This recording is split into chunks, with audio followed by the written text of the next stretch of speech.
الحمد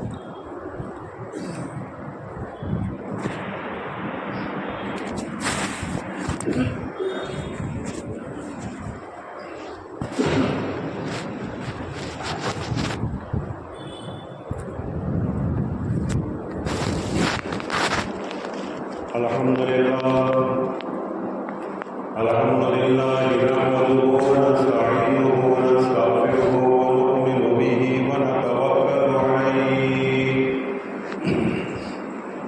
ونعوذ بالله من شرور أنفسنا ومن سيئات أعمالنا من يهده الله فلا مضل له ومن يضلله فلا هادي له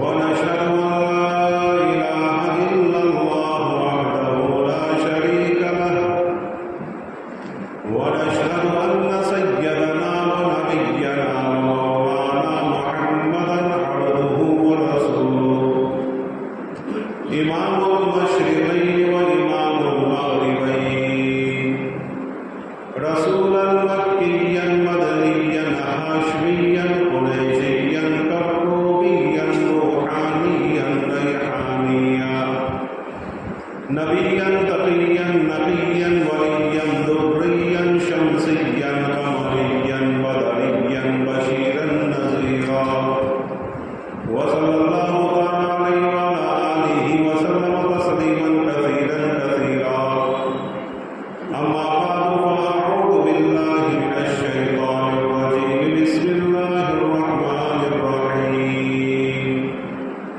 إن الذين قالوا ربنا الله ثم استقاموا تتنزل عليهم الملائكة ألا تخافوا ولا تحزنوا وأبشروا بالجنة التي كنتم توعدون اللہ تبارک و تعالیٰ قرآن پاک میں ارشاد فرما رہے ہیں کہ بلا شبہ وہ لوگ جنہوں نے کہا قالوا ربنا اللہ کہ ہمارا پروردگار اللہ ہے ثم استقاموا پھر وہ دین پر چل گئے دشمنوں کے مقابلے میں جم گئے ثم استقاموا تتنزل علیہم الملائکہ یہ وہ لوگ ہیں جن پر فرشتے نازل ہوں گے اللہ تخافوا ولا تحزنوا اور قیامت کے روز ان کو کوئی بھی غم نہ ہوگا کوئی بھی ان کو تکلیف نہ ہوگی کوئی بھی ان کو فکر نہ ہوگی وَأَبْشِرُوا بِالْجَنَّةِ الَّتِي كُنتُمْ تُوعَدُونَ اللہ تعالیٰ فرماتے ہیں ایسے لوگوں کو بشارت دے دو اس جنت کی جس کا اللہ تعالیٰ نے وعدہ کیا ہے صدق اللہ مولانا العظیم محترم بھائیو دوستو بزرگو آپ حضرات کو معلوم ہی ہے کہ محرم کا مہینہ چل رہا ہے اور محرم کی 5ویں تاریخ ہے محرم کے مہینے میں دو چیزوں کی طرف متوجہ کیا جاتا ہے توجہ دلائی جاتی ہے ایک تو محرم کے روزوں کے بارے میں 10ویں محرم کی فضیلت کے بارے میں کچھ آپ کے سامنے مذاکرہ کیا جاتا ہے اور ایک مذاکرہ حضرت حسین رضی اللہ تعالیٰ عنہ کا ہوتا ہے اس کے علاوہ انبیاء علیہ السلام کہ بہت سارے واقعات 10ویں محرم سے جڑے ہوئے ہیں محرم کا مہینہ بڑا مبارک مہینہ ہے محترم و مکرم مہینہ ہے عظیم الشان مہینہ ہے کیونکہ قرآن نے اس کی تعریف کی اربعۃ اشہر کہ 4 مہینے بڑے محترم بھی شان ہے 4 مہینے بڑے عظیم الشان ہے ان 4 مہینوں میں سے ایک محرم کا مہینہ دوسرا رجب کا مہینہ تیسرا ذوالقعدہ کا چوتھا ذوالحجہ کا مہینہ یہ 4 مہینے اتنے محترم ہے کہ کفار لوگ بھی اس کا احترام کیا کرتے تھے کفار لوگ بھی اس میں برائیوں سے بچا کرتے تھے خاص کر کے جنگ سے بچا کرتے تھے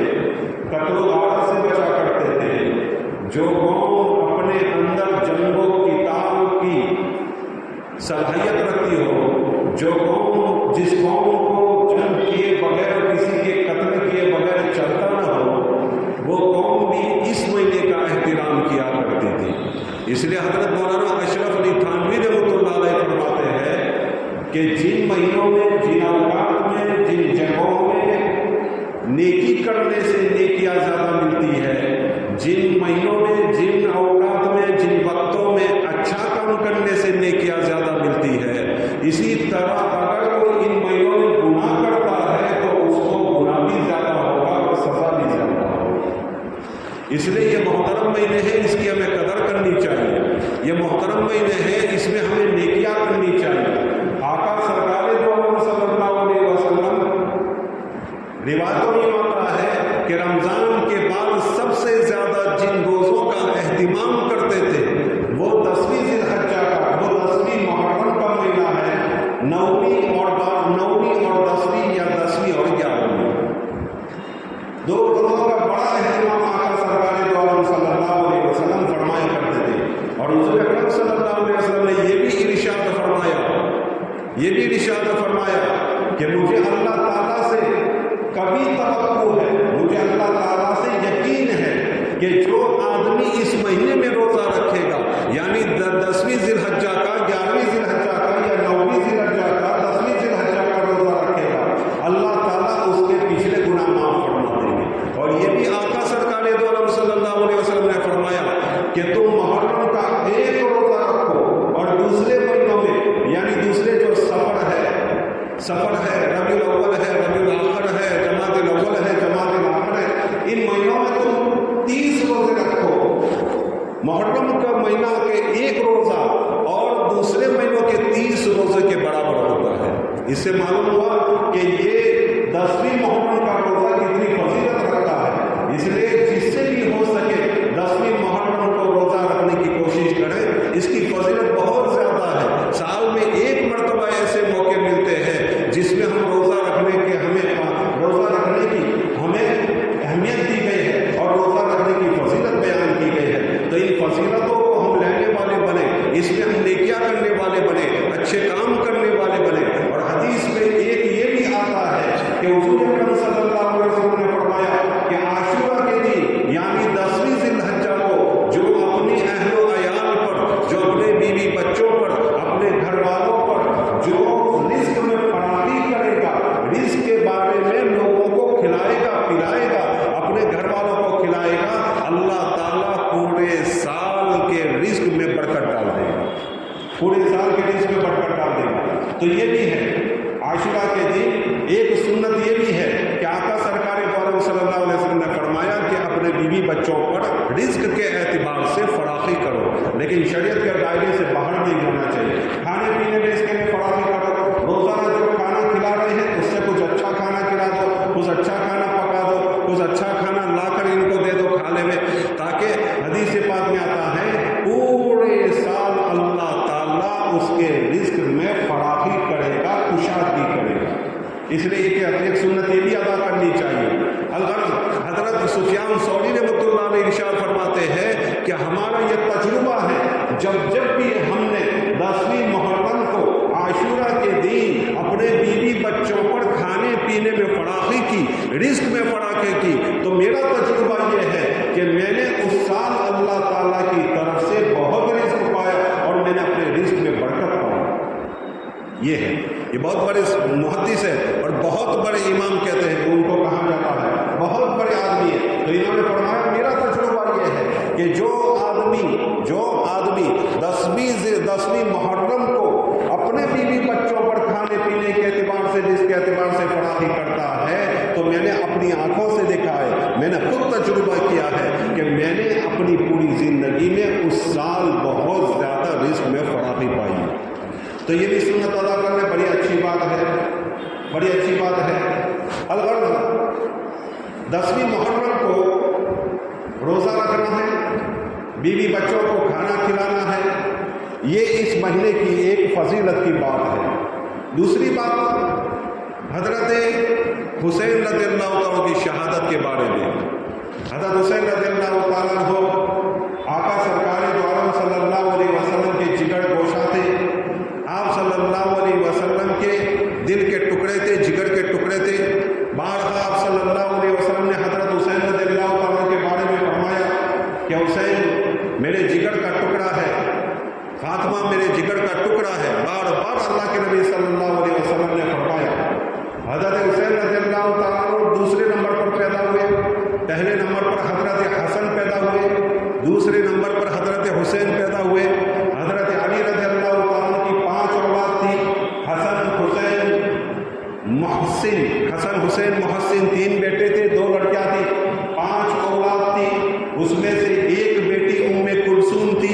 ام کلثوم حضرت عمر رضی اللہ تعالیٰ عنہ کی بیاہ میں اور نکاح میں گئی، گویا حضرت عمر رضی اللہ تعالیٰ عنہ حضرت فاطمہ رضی اللہ تعالیٰ عنہ کے داماد ہوتے ہیں، حضرت علی کے داماد ہوتے ہیں۔ ام کلثوم حضرت فاطمہ کی بیٹی تھی، حضرت علی کی بیٹی تھی۔ حضرت عمر رضی اللہ تعالیٰ عنہ نے فرمایا اور عرض کیا کہ علی میں تیری بیٹی سے شادی کرنا چاہتا ہوں، میرا جی چاہتا ہے میں تیری بیٹی سے شادی کروں، کیونکہ آقا سرکار دو عالم صلی اللہ علیہ وسلم سے میں نے سنا ہے کہ تمام رشتے ختم ہو جائیں گے لیکن میرے رشتے کبھی ختم نہیں ہوں گے۔ میں چاہتا ہوں کہ میں تیری لڑکی سے شادی کر لوں اور شادی کے بعد یہ جو فضیلت ہے مجھے حاصل ہو جائے۔ چنانچہ حضرت علی نے اپنی بیٹی ام کلثوم کو حضرت عمر رضی اللہ عنہ کے نکاح میں دے دی، اور یہ بھی روایتوں میں آتا ہے اس لڑکی سے ایک لڑکی پیدا ہوئی جس کا نام زینب رکھا گیا، اور اس لڑکی سے ایک لڑکا پیدا ہوا جس کا نام زید رکھا گیا، اور یہ بیٹا وہ ہے جو آگے چل کر بہت بڑا محدث بنا، بہت بڑا عالم اور فقیہ بنا، بہت بڑا مفتی بنا۔ الغرض وہ ان سے پوچھا کرتے تھے تم کون؟ تو وہ کہتے تھے میں 2 خلیفوں کا بیٹا ہوں، ایک عمر کا بیٹا جو میرے نانا ہوتے ہیں، اور ایک علی کا بیٹا جو وہ بھی میرے نانا ہوتے ہیں،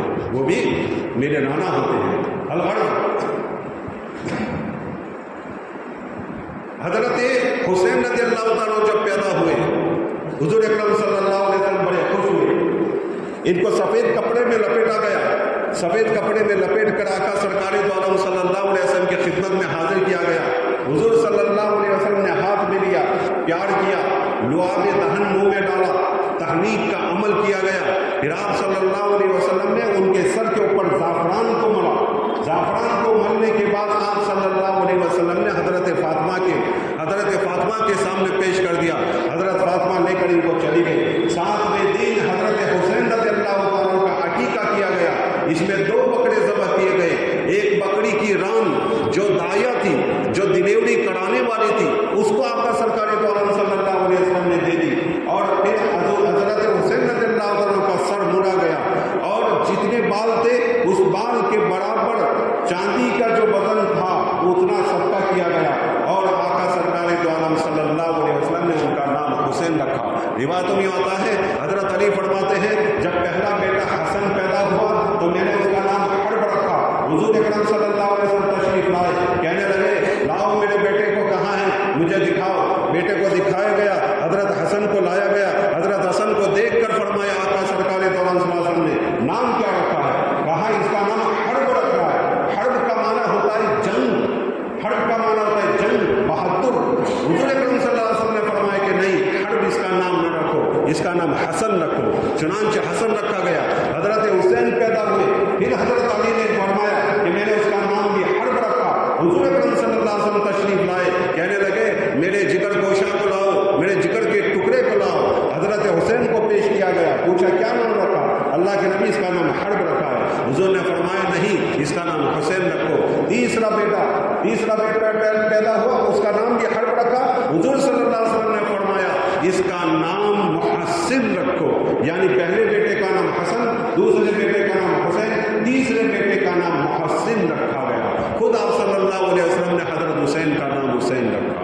یہ حضرت حسین رضی اللہ تعالیٰ بڑے ڈنڈول کے بعد درمیانی قد تھا، بہت اونچے بھی نہیں تھے، بہت ناٹے بھی نہ تھے، درمیانی قد تھا، پیشانی چوڑی تھی، منہ تھوڑا سا چوڑا تھا۔ حضرت حسین کی سینہ ذرا چوڑا تھا اور موٹوں کے درمیان ذرا خلا تھی، یعنی ایک بہت آدمی مضبوط آدمی ہوتا ہے ایسی ان کی باڈی تھی۔ ان کی ہتھیلی، ان کے تلوے چوڑے تھے، ہتھیلی تلوے چوڑے تھے۔ ہتھیلی تلوے چوڑے کا مطلب بڑے مضبوط تھے، طاقتور تھے، اور ہڈیاں بڑی مضبوط تھی۔ اللہ تعالیٰ نے بلا کی خوبصورتی دی تھی، جو آدمی دیکھتا تھا نظر ٹک جاتی تھی، اتنے خوبصورت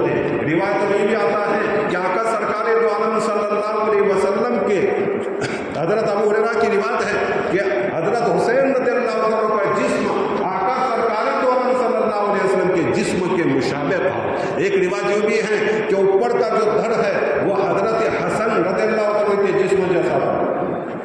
حضرت حسن کا اوپر کا دھڑ جو تھا وہ آقا سرکار دو عالم صلی اللہ علیہ وسلم جیسا تھا، اور حضرت حسین رضی اللہ عنہ کا جو جسم ہے نیچے کا جو جسم ہے وہ حضرت آقا سرکار دو عالم صلی اللہ علیہ وسلم کے نیچے کے مشابہ تھا۔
محترم حضرات، میں عرض کر رہا تھا حضرت حسین رضی اللہ عنہ بڑے مضبوط آدمی تھے، شکل و صورت میں آقا سرکار دو عالم صلی اللہ علیہ وسلم کے مشابہ معلوم ہوتے تھے، اور حضرت حسین رضی اللہ عنہ بڑے اللہ کے نبی صلی اللہ علیہ وسلم کو پیارے تھے۔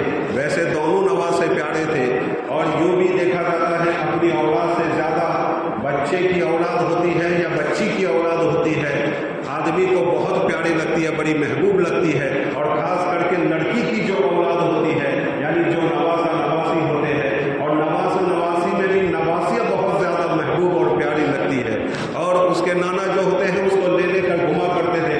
آقا سرکار دو عالم صلی اللہ علیہ وسلم کو حضرت حسین اور حضرت حسن رضی اللہ عنہ سے والہانہ محبت تھی، بڑی محبت تھی۔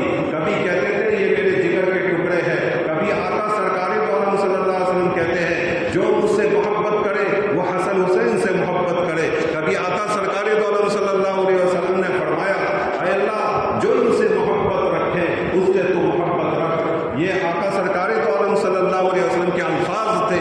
اس سے معلوم ہوتا ہے کہ حضرت حسن حسین رضی اللہ عنہ کا مقام کتنا اونچا تھا۔ ایک مرتبہ آقا سرکار دو عالم صلی اللہ علیہ وسلم خطبہ دے رہے ہیں، خطبہ دیتے دیتے دیکھا کہ دونوں بچے، دونوں نواسے حسن حسین گرتے پڑتے آ رہے ہیں، میری طرف بڑھ رہے ہیں، یعنی آقا سرکار دو عالم صلی اللہ علیہ وسلم نے دیکھا کہ ان کی طرف وہ بڑھ رہے ہیں۔ خطبہ جاری ہے، خطبہ دیتے دیتے نیچے تشریف لائے اور حضرت حسن حسین رضی اللہ عنہ کو گود میں لیا اور ممبر پر ایک کو ایک طرف رکھا، دوسرے کو دوسری طرف، اور آقا سرکار دو عالم صلی اللہ علیہ وسلم نے پھر خطبہ دیا۔ دیکھو آقا سرکار دو عالم صلی اللہ علیہ وسلم ان دونوں بچوں سے کتنی محبت کرتے تھے۔ حضرت اسامہ بن زید رضی اللہ عنہ فرماتے ہیں میں نے ایک مرتبہ مجھے ضرورت پڑی، حضور اکرم صلی اللہ علیہ وسلم کے گھر پہنچا، دروازہ کھٹکھٹایا، آقا سرکار دو عالم صلی اللہ علیہ وسلم نے دروازہ دیکھا کھولا تو میں کیا دیکھتا ہوں، حضور اکرم صلی اللہ علیہ وسلم کے ہاتھ میں دو چیزیں ہیں۔ میں جان نہ پایا، حضور صلی اللہ علیہ وسلم سے میں نے پوچھا اے نبی اللہ یہ کیا ہے؟ کہا یہ حسن اور حسین ہے۔